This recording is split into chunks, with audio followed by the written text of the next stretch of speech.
The Atra razor was brought to market by Gillette in 1977. It was the first pivoting head two-blade razor.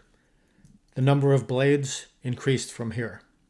The Atra razor has the button that operates the jaws to load and unload the blade.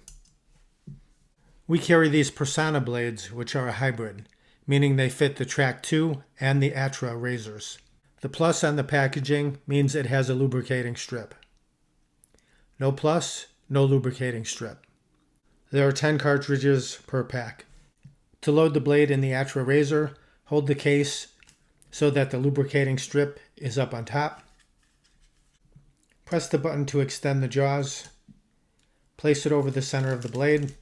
The jaws will wrap around the tabs. Then just pick the handle upward and the blade pops right out.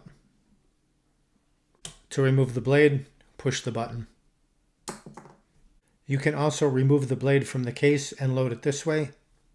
Push the button, extend the jaws, place it over the center, let go of the button.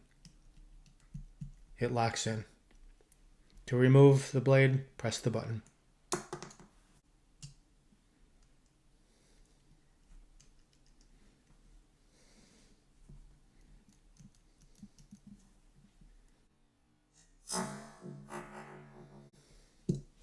Get yours at shavenation.com.